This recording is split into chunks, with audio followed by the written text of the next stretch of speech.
a short time ago, 2 weeks, January 6th, a mob rioted and really changed the perception, at least tried to change the perception of what so many DC natives and folks who have learned to love this city revered about this building, that it was a hallowed ground, a historic place.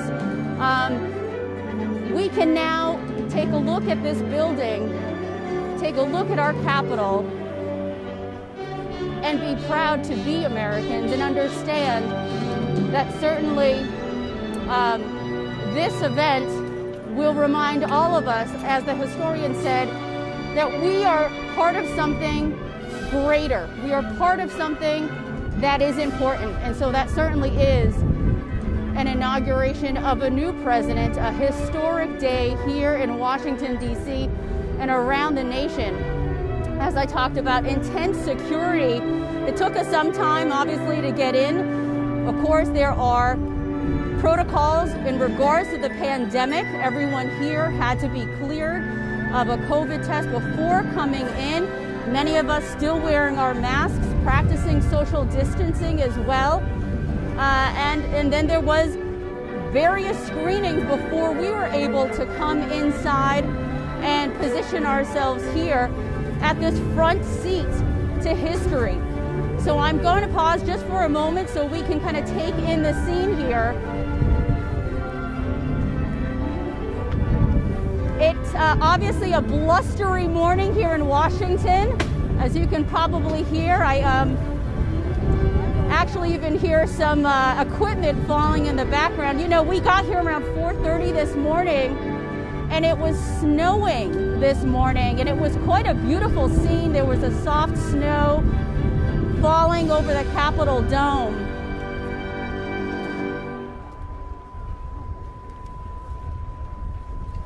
And now, as the wind has subsided, the band has stopped playing. It was almost as if their crescendo brought in that gust of wind, and it has slowed down. You know, as I mentioned, this is a very different event, a much smaller crowd than we've typically seen for inaugurations. And when President-elect Joe Biden does take the oath of office at noon, according to the Constitution, he won't be looking out at a sea of people on the National Mall. There will be no massive crowd as usual. Instead, a beautiful sight, a field of flags. It is a really impressive art installation that represents every American that would have been here had they had the opportunity. Of course, with COVID restrictions, many folks are encouraged to watch the event, watch the ceremony online, and there will be some virtual events that folks can enjoy a little later this evening. But as the historian said, it is important to be here, to be in the steps of the Capitol, to understand that despite the current climate, that the country is resilient, certainly, and will continue to be a strong force for many of us. So I talked to the historian about what we need to hear in a very volatile time, in a time when many Americans are divided and are struggling with so many moral and ethical issues at this point. I asked him, what do we need to hear? What do perhaps the insurrectionists need to hear? What do Trump supporters need to hear? I recall when we were here for the insurrection, and I'm looking at my photographer, James Hash, the two of us had worked together on that very day and spoke to so many folks who were here to rally earlier that morning before the riot, and they said they really were not willing to unite. I asked them about coming together as a country. How do we heal the divisions? And many of those folks that we talked to weren't convinced that we could move on beyond this. So President-elect Joe Biden has a very important charge today to try to reach out to those individuals who are not celebrating today, but are looking perhaps for some kind of solace, some kind of comfort. And so I asked the historian, because unity tends to be a common theme in many inaugural addresses. He said the other words that we need to hear that are vitally important, he said truth and justice. Truth and justice are phrases, themes that we also must hear from President-elect Biden, along with the theme of unity. We also know that there are some challenging times facing him and his administration. They intend on getting right to work, but we do know that the impeachment will still be underway in his first few days of office. So there will be, they will have to focus on that as well. But Kamala Harris, who was recently interviewed by the New York Times, said, we are multitaskers.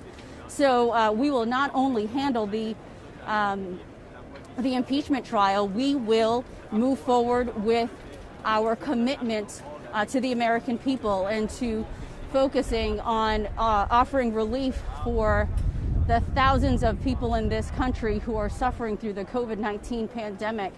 So certainly a lot of work ahead, and we're expecting to hear those words from the President-elect Joe Biden when he does speak to the nation.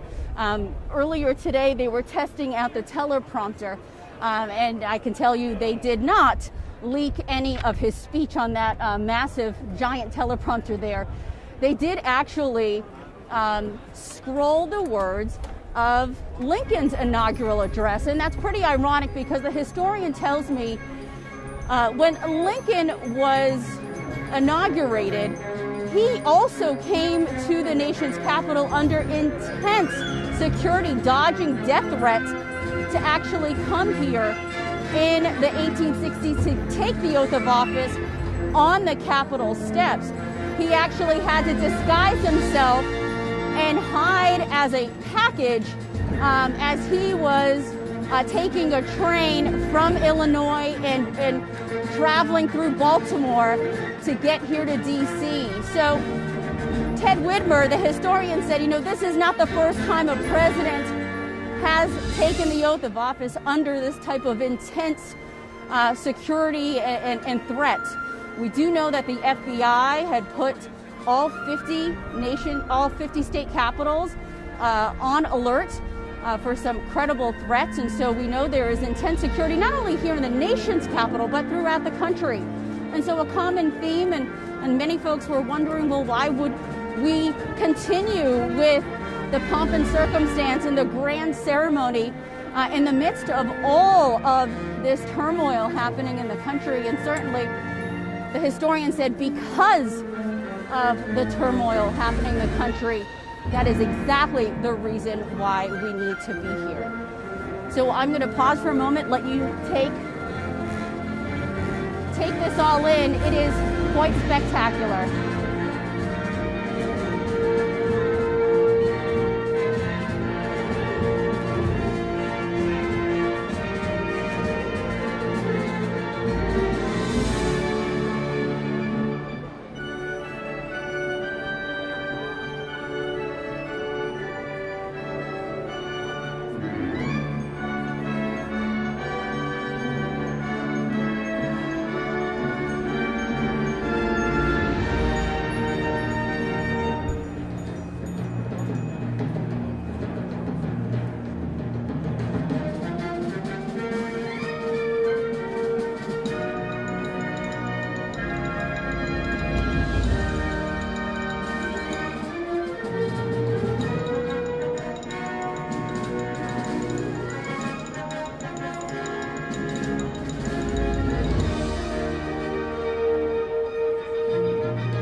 And as the band wraps up, I'm really struck at the beauty of our state capital, of our U.S. Capitol, rather, excuse me. And just looking down at the mall here, you can see the flags waving in the wind. I know I can't give you a very good shot of what it looks like here in the mall, but I do encourage all of you to see some of the images on social media and obviously to follow up on online. We will continue our coverage online and on air, obviously, as well. Really spectacular, and this is what we all needed, I think, after the insurrection. The sun is now coming out, and it's poetic that the sun is shining on a day where we're really bracing for a transition, looking for this change, for this experiencing a new movement. And I know I spoke to a lot of folks who are dear friends of Vice President Kamala Harris, Vice President-elect Kamala Harris, and they are just beaming with pride, folks who went to Howard University with her. And I know the folks from Howard University as well, so proud that she is not only representing them, but putting them on the map, putting a historically black college on the map. And so they are very proud of their adopted daughter, Kamala Harris, who is representing the college so well. And this is going to be a pretty historic day. Again, inauguration like we have never seen before. And when you step outside of this perimeter, you see that stark difference. You see all the National Guardsmen. You see the officers with the U.S. Customs and Border Protection, intense security. You even see that folks who are on alert. You know, we obviously see some people on top of the buildings. We see snipers as well. And so there is a heaviness that has come with this inauguration. I go back to what D.C. felt like 12 years ago, and that was my first inauguration here in D.C. And the city was electric. There was this energy in the city, and the city was in a very celebratory mood for President Obama's first inauguration. And you fast forward it to now, and there was a heaviness in the air, especially in the days leading up to today, and seeing the continued forces coming in and the security and the roadblocks. It was difficult to be a resident here in this city, someone who loved this city, and it was hard for so many of our neighbors, especially our neighbors, our black and brown neighbors, who have a very difficult history with law enforcement, especially those who were down at Black Lives Matter Plaza in the summer, who had faced many of the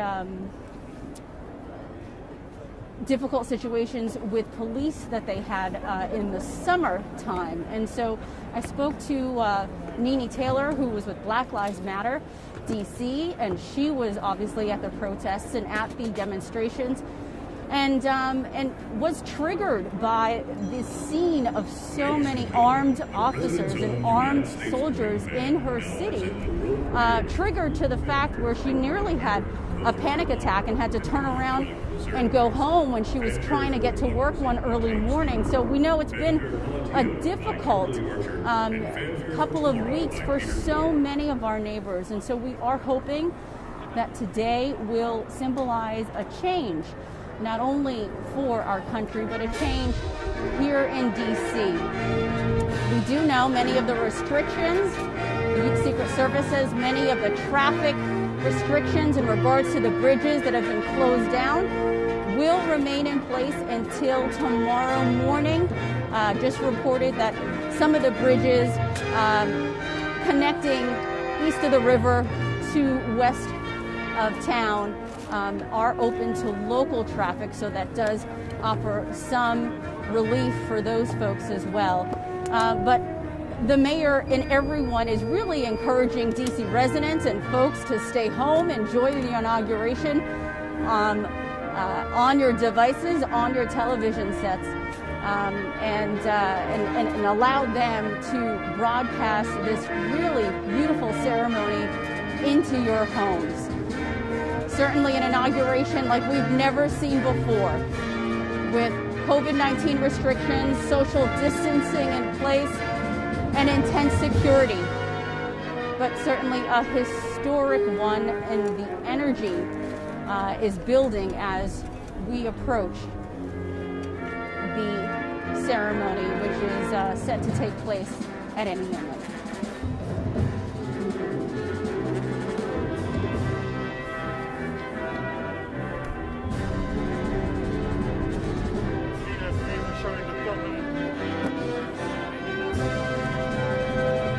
So you can see the chairs are starting to fill up with the leaders of Congress who are here. And we can see that folks are beginning to take their seats.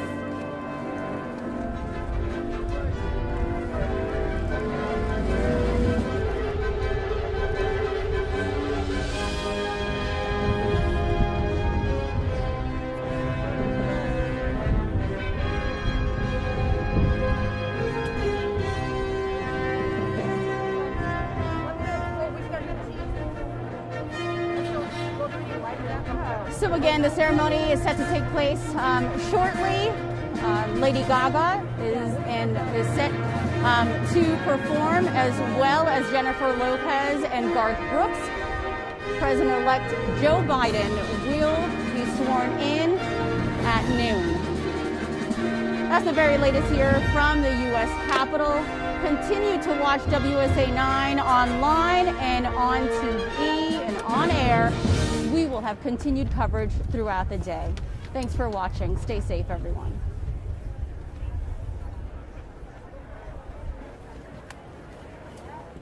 That's right there.